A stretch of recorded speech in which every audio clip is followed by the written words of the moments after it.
Hello, everyone. Welcome to another Intelligent Style Salon. I am Catherine Cassidy, CEO of Boutique Box, and today we are talking about the future of fashion.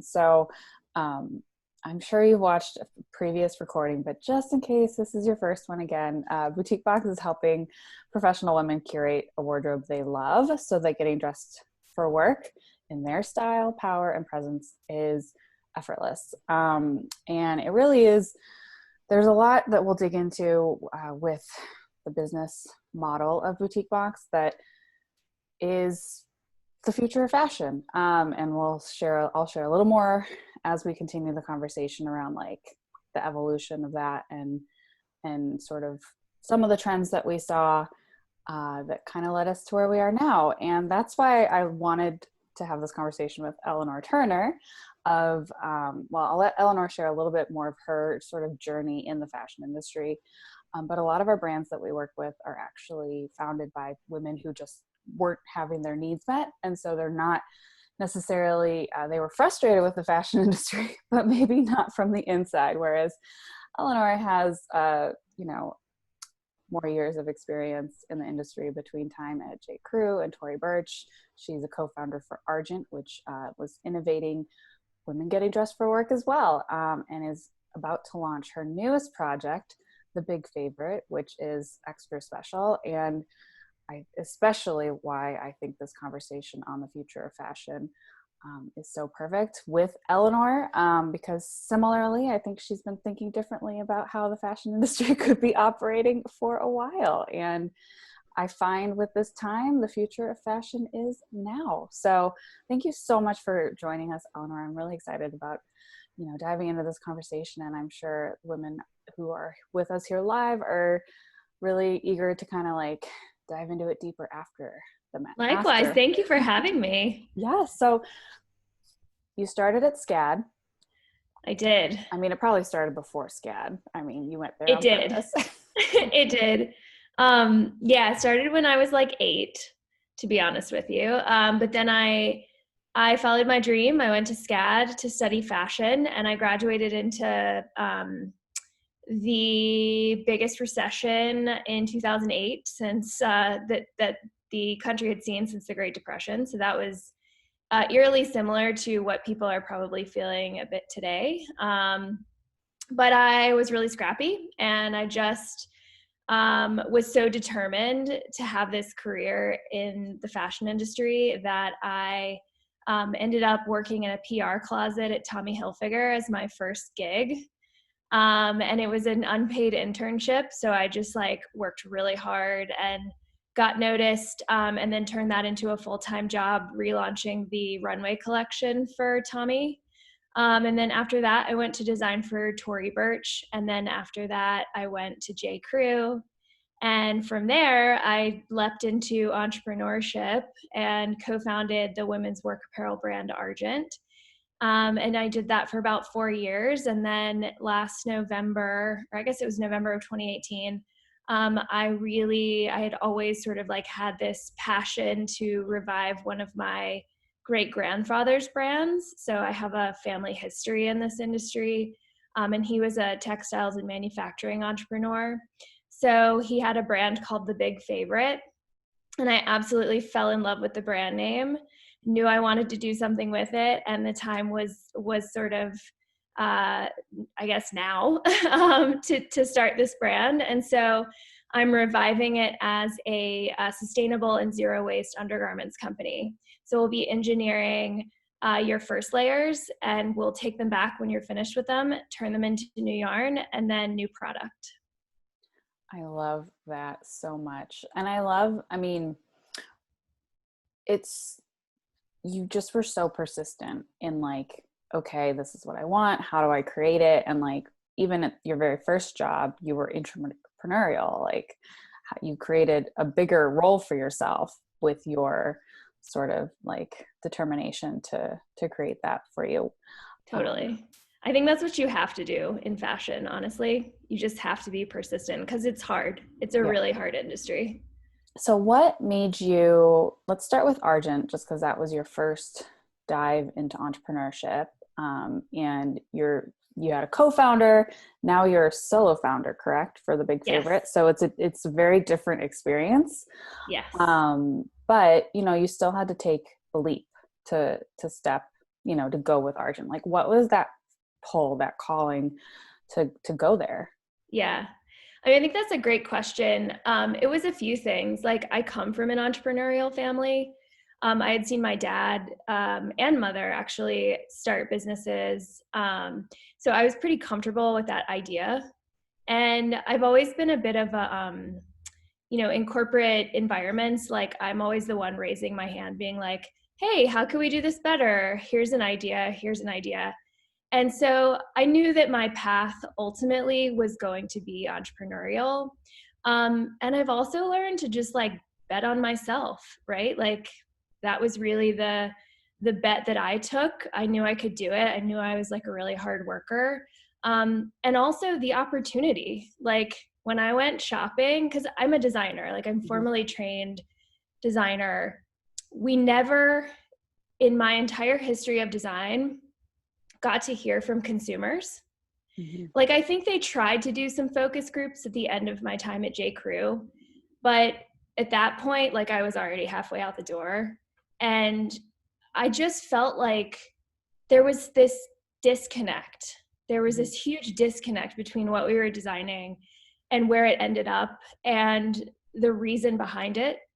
And so I felt like designing work apparel for women who wanted to be empowered by the clothes that they wore, like there was just nothing out there that existed. It was a total white space for me. And so I saw it as like a huge opportunity and like such a fun thing to be able to conquer. And it was just such an incredible experience, and to be able to sort of like design solutions into clothes for problems that women faced every day. It was amazing. Yeah. Well, and you got to dress a few big names with that experience as well. So, and you definitely, I do believe Argent was because of the visibility that you created with some of you're welcome to name drop, but you don't have to.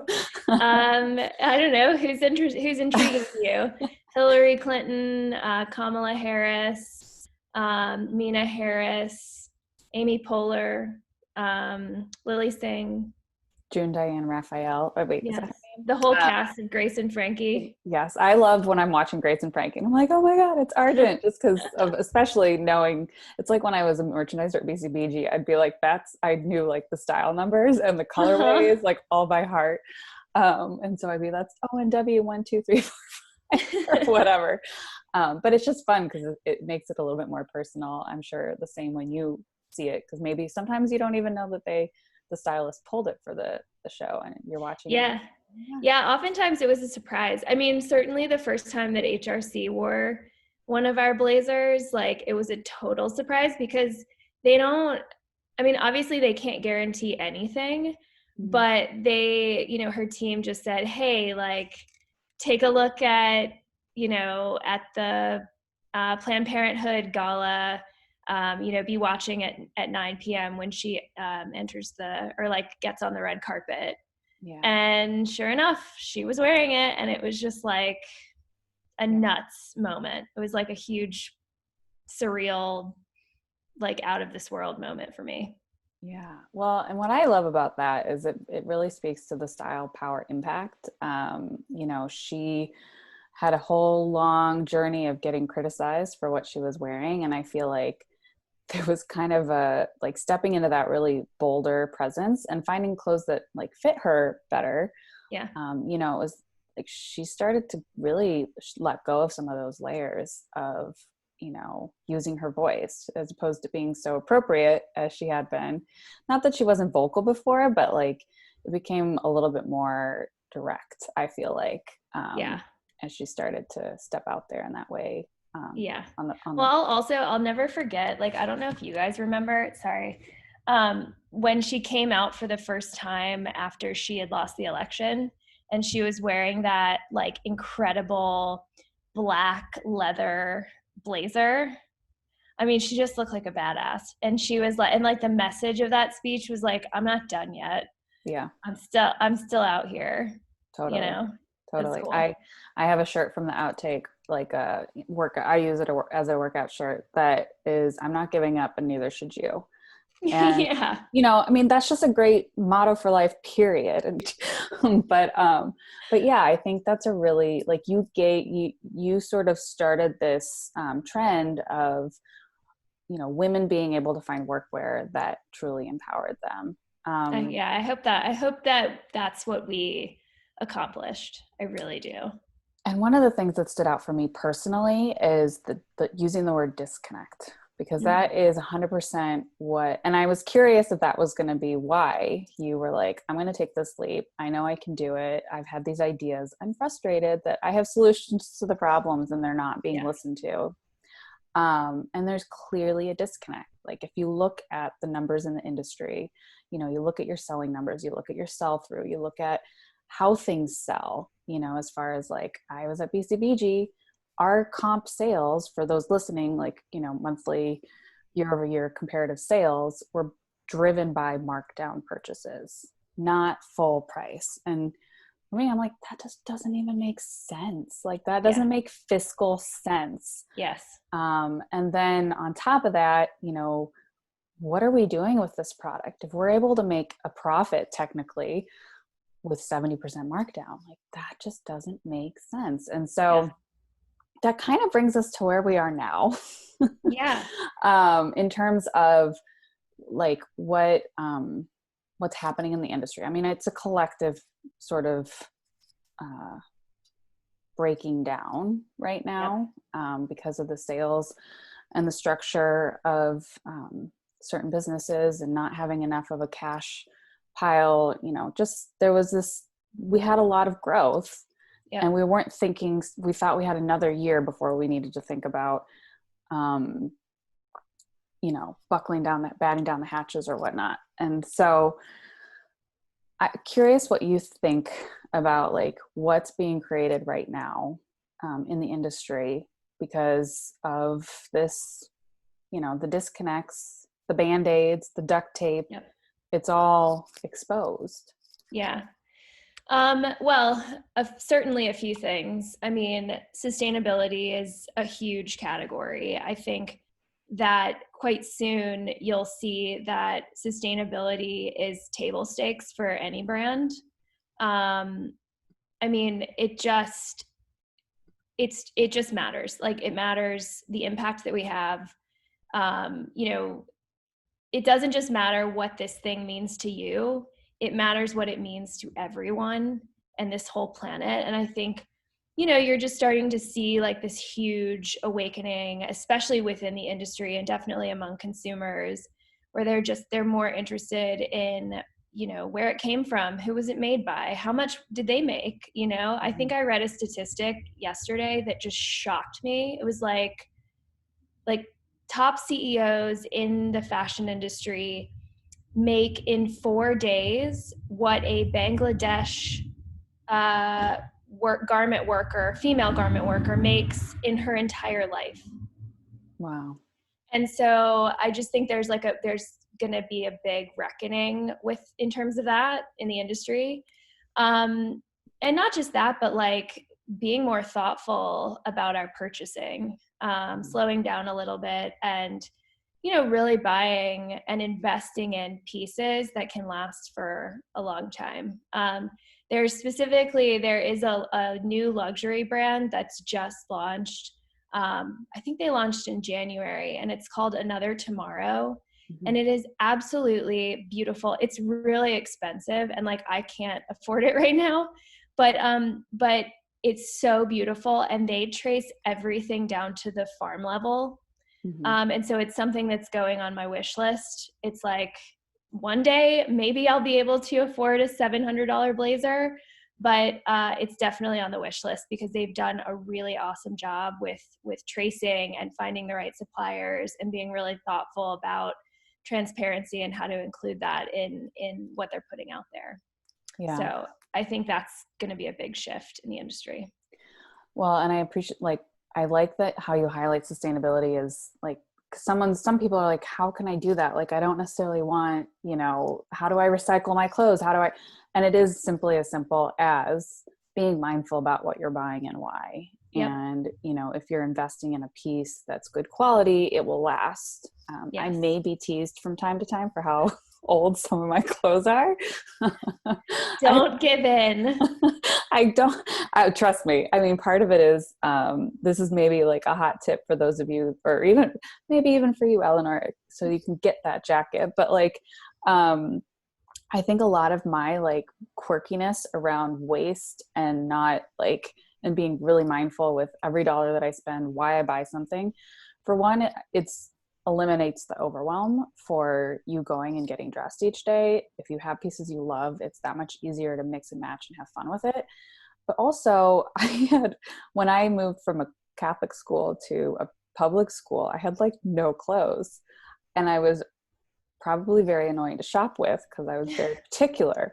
So my mom gave me a clothing allowance, and this is like, for me, it was like 5th, 6th grade. So it was that time when you start going to the malls by with your friends or whatever. And so I had a set budget, fairly, maybe more than what other people would have, less than others. But it was, I had to really make that budget work. And so sometimes I would like spill it over into the next season, because like winter clothes were more expensive than like summer, fall. So I think especially going in, like, with everything that's going on right now, people's budgets are probably changing, and that's something to think about too. And to your point, I do think that's really going to impact consumer shopping. People, we don't know yet if they're going to be going back into the office or when, and what that's going to look like. So it's an opportunity to really play with how you want to show up. What does that mean for you? Yeah. I do think there's also like, in terms of the culling of like all of the behemoths in the industry, like they're really going to have to find their true purpose and stick behind it, even if it means a pivot. Because I think that's another thing that people want to see, is like they want to see something authentic that's driving the business, not just a bottom line, Absolutely. Yeah. I had a question come up to me in another interview, asked around, why didn't these companies make these changes before? I mean, again, you and I both saw the writing on the wall in 2008, like in 2012, and now it's 2020. Why didn't they make why didn't they make the pivots before, when they had budgets? And I'd definitely be curious. You were in the industry a little bit longer than I was. I only lasted 3 years in corporate fashion. I was like, things need to change. But for me, I feel like it's just, when you're that big, it's hard. It's the Titanic. You're turning the Titanic. And now, if they're going to get to the other side, like, bankruptcy doesn't mean that a business is going away. It just means that it's getting restructured. So, they have to make the hard decisions of what the future looks like. And I think that's where my point of view is, that the customer is going to come back to being the focus, which I'm about. That was my concern when I was corporate. But I'm curious what you think. Yeah. I mean, for sure, like, customers number one. I think when I talked about it feeling very disconnected, I mean, why didn't they do this sooner? It's because that none of the departments are talking to each other. It's like, like, I have a friend who works in sustainability and consulting, and she did some consulting for big companies in the industry that well. And some of her proposals, she would joke, she'd say, well, I just am going to turn this in so it can die in an inbox. It's just like the sentiment is there for certain departments, but I think that to really drive it through and to really drill down and make real change, all of the departments have to be talking to each other, and it certainly has to be from the top. And I know that, like, my time at J. Crew, like, they were Mickey Drexler, who I adore and love and think he is such a genius. I think there were a few issues within J. Crew, but he really did his best. But when you're that big, it's just so hard. It's really, really hard to drill things down, and make real impact. Yeah, absolutely. Yeah. Well, shifting to how you can make an impact, what you're doing now with the big favorite. I love the name too. So especially like I could 100% see it being, almost like Kleenex in terms of becoming, sort of household name and it just speaks to what it's about. Like it's your favorite piece. Like you're going to love this. It's going to feel good, and you're going to feel good about buying it with the sustainability that you're building into the business model. Yeah. And you're starting with pieces that everybody needs.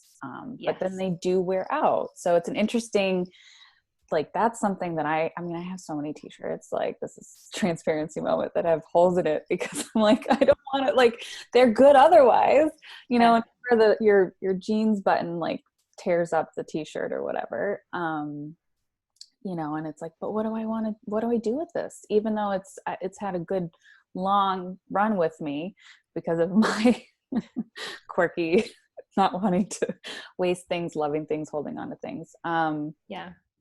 It's going to end up in a landfill because I can't donate it. Yes. So maybe speak a little bit more to the circular element of it, however much you can. I don't know. Yeah. Of course. Yeah. So there are a few things that I saw as opportunity. And one was really around building a company that engineered clothing from the very beginning to be recycled on the back end. I don't think right now there is enough responsibility placed on designers and creators within our industry that holds them accountable for the things that they create. And so that's something like really important to me to sort of like explore and figure out and show people that we can build successful businesses that are focused on circularity and zero waste. And so really what I wanted to start with was something that was fairly simple. So a lot of my background is in knitwear. I did knitwear at Tory and I did knitwear at J. Crew. And it's something that I really love because it's so simple, but it's complex. Like you really have to know what you're doing in order to make a great t-shirt or a great pair of underwear. And so I really wanted to stick with something that I knew and that I could execute simply and prove that action, that people would actually take this back to the manufacturer. Oh my God, I'm so distracted by this cute puppy that's, oh my gosh, that you just pulled up on the screen. No. Sorry. So I really wanted to prove the action that people could easily, or that my company, the Big Favorite, could make it easy for people to send these things back. And then we're working with a third-party textile recycler that will then transfer this into new yarn, and we will make new product out of it. So this is really an experiment in complete circularity. And I'm so excited because my great-grandfather actually started this company because he wanted to provide a better choice for rural farming communities in the Southeast.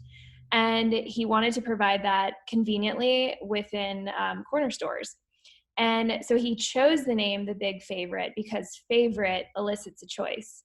And so I just absolutely love that mission. And I wanted to pull that through with the new Big Favorite. So that's what we're doing. We are conquering textile waste. And actually, I'll throw out one number for you. It's estimated that 11 million pounds of undergarment textile waste goes into US landfills daily. So that is the problem that we want to fix. Say that number again.